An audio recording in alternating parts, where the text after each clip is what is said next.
Fala galera, beleza? Seguinte, exercicinhos que faltaram, que eu prometi pra vocês, já é outro dia, já tô com outra roupa. Vamos lá, fazer os 3 exercicinhos que eu prometi e não deu tempo na aula.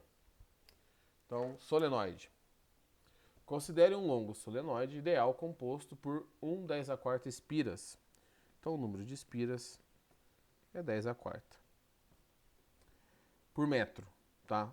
Ou seja, se é espira por metro, eu tenho o número de espiras por comprimento. Então isso aqui é N por L, tá? Número de espiras por comprimento.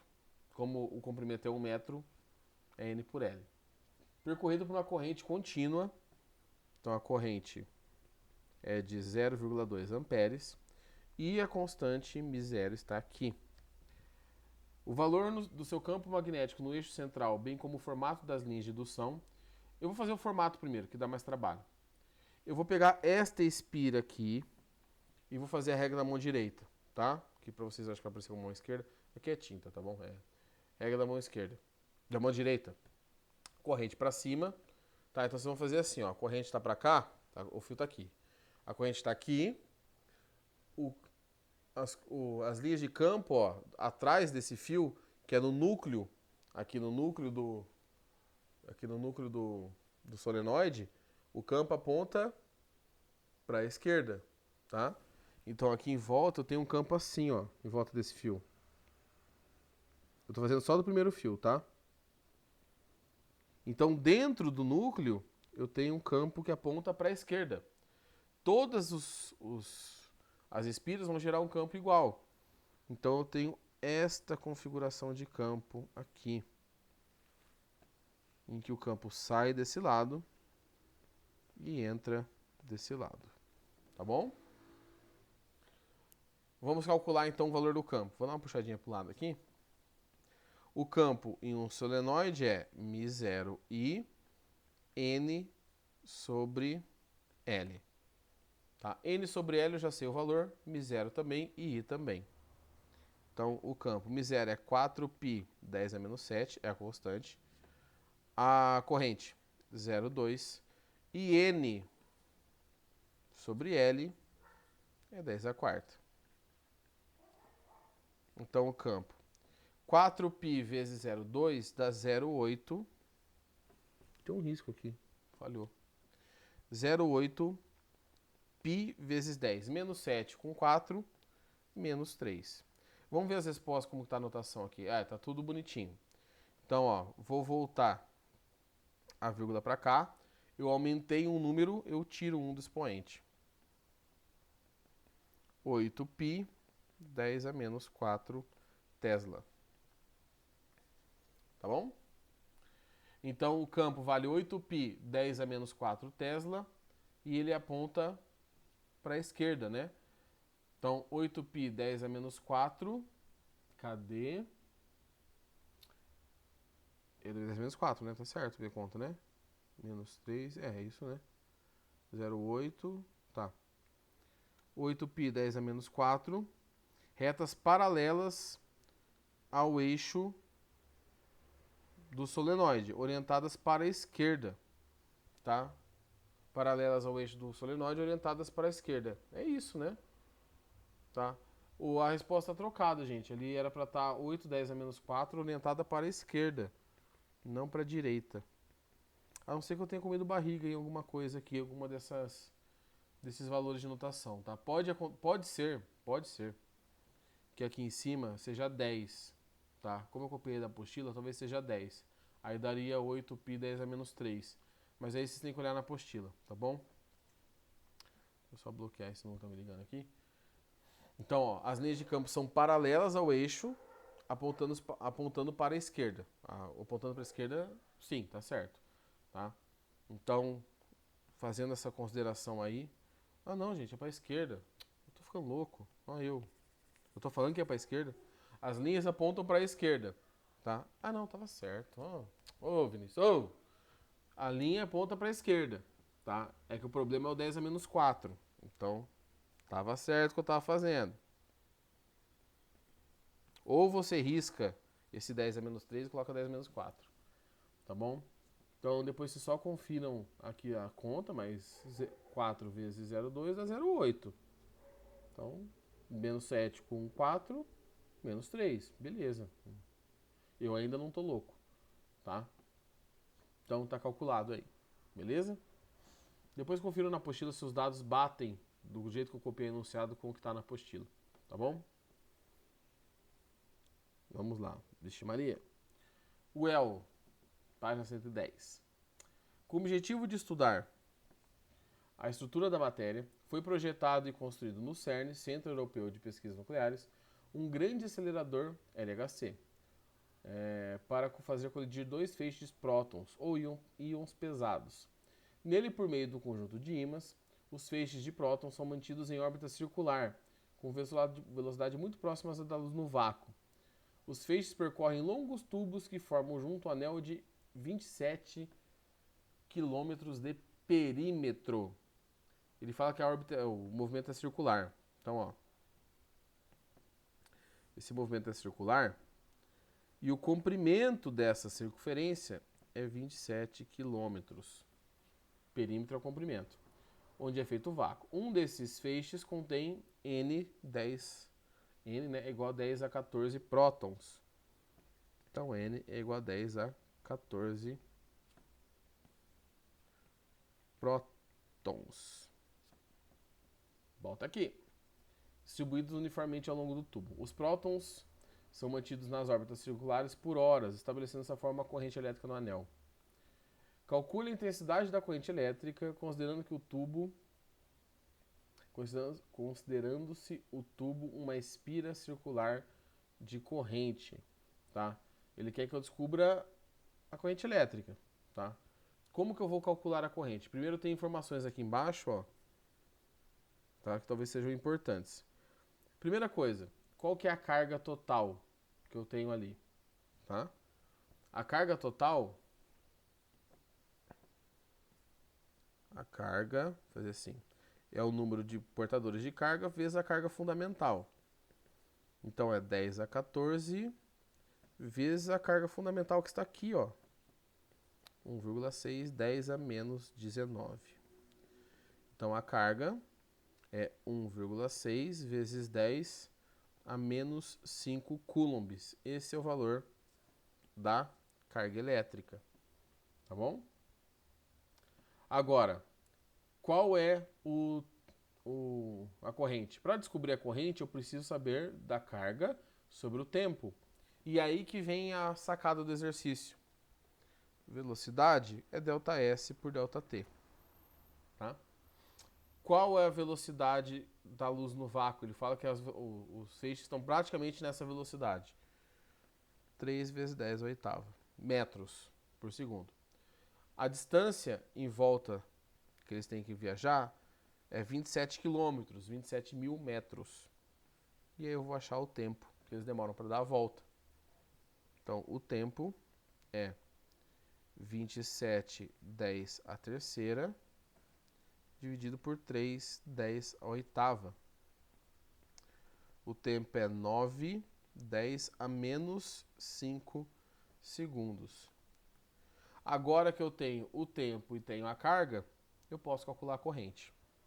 Então, corrente elétrica, vou puxar um pouquinho para o lado aqui, vocês estão vendo a gravação, né? Vocês podem ir voltar. Carga sobre o tempo. A corrente é 1,6, 10 a menos... Vixe, mãe! 10 a menos 5, dividido por 9, 10 a menos 5. Pronto. Puxo para cá.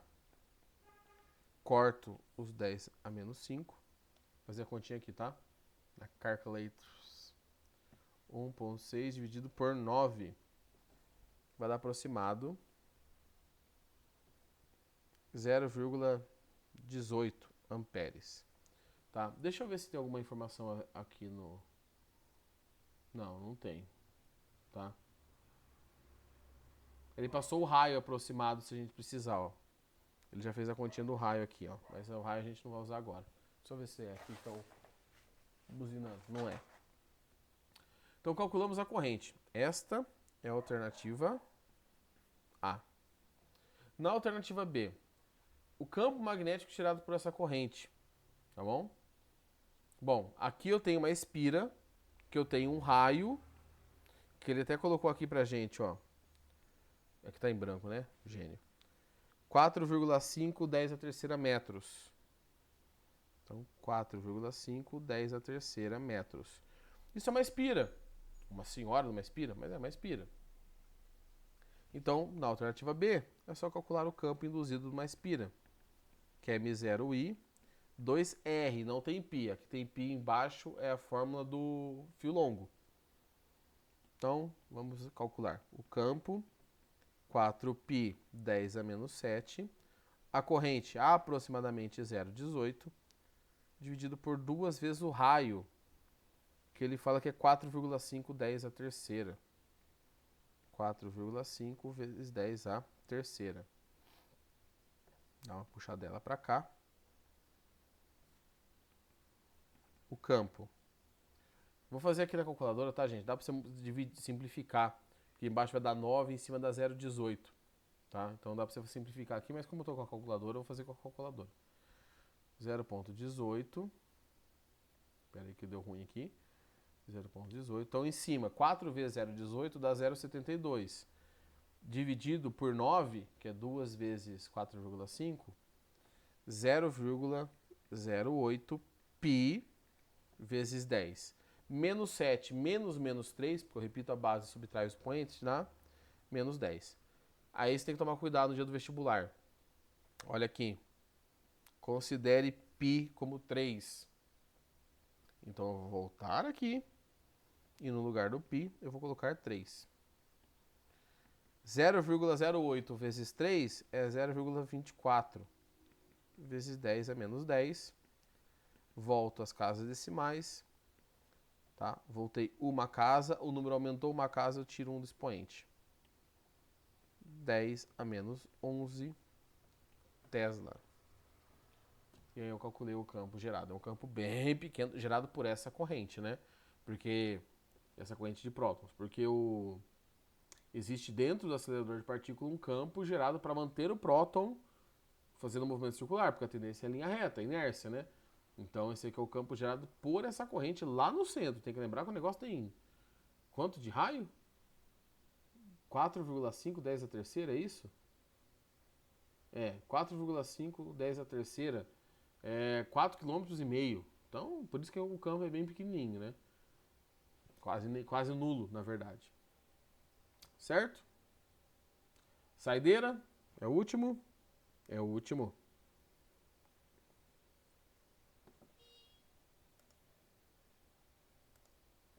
Então, ó.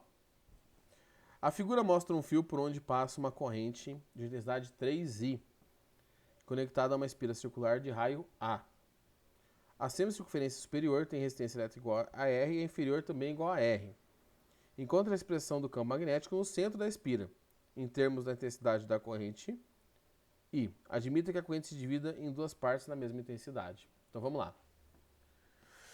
A corrente chega 3I. Se ela divide na mesma intensidade, para cá eu tenho 1,5I e para baixo, deixa eu pegar uma outra cor aqui, eu tenho 1,5I.